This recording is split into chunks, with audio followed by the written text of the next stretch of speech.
শিক্ষামন্ত্রী ডক্টর আ.ন.ম এহসানুল হক মিলন সম্প্রতি বাংলা একাডেমির পুস্তক প্রকাশক ও বিক্রেতা সমিতির এক সভায় অংশ নিয়ে শিক্ষা ব্যবস্থা, বই প্রকাশ ও পাঠ্যপুস্তক নিয়ে বেশ কিছু মন্তব্য করেন, যা নিয়ে শিক্ষা ও প্রকাশনা মহলে আলোচনা শুরু হয়েছে।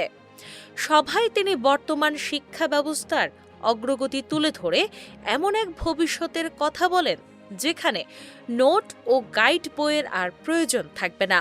তার মতে, শিক্ষা ব্যবস্থা এমনভাবে উন্নত হচ্ছে যে শিক্ষার্থীদের অতিরিক্ত গাইড বইয়ের উপর নির্ভরতা একসময়ে কমে যাবে বা বিলুপ্ত হয়ে যাবে।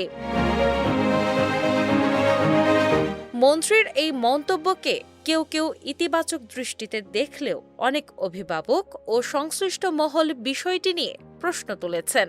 তাদের মতে, দীর্ঘদিন ধরে সৃজনশীল কারিকুলাম, পাঠ্য বইয়ের জটিলতা এবং কোচিং নির্ভর শিক্ষা ব্যবস্থার বাস্তবতায় এমন মন্তব্য বাস্তবতার সঙ্গে কতটা সঙ্গতিপূর্ণ তা নিয়ে বিতর্ক রয়েছে।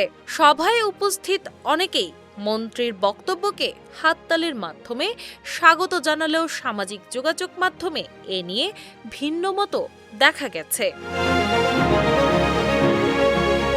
এ সময় শিক্ষামন্ত্রী নোট গাইড বইয়ের বিকল্প হিসেবে সহযোগী বই ব্যবহারে বিষয়ে ইঙ্গিত দিয়েছেন।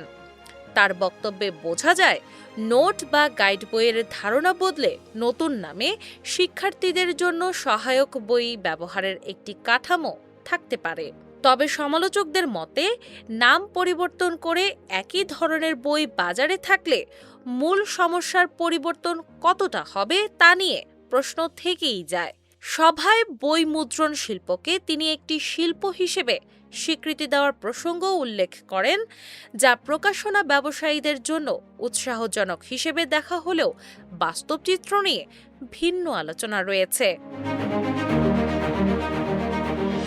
কাগজের দাম বৃদ্ধি, মানসম্মত ছাপার অভাব এবং উৎপাদন ব্যয়ের চাপের মধ্যে বই প্রকাশনাকে টিকিয়ে রাখা নিয়েও সংশ্লিষ্টরা নানা চ্যালেঞ্জের কথা বলছেন।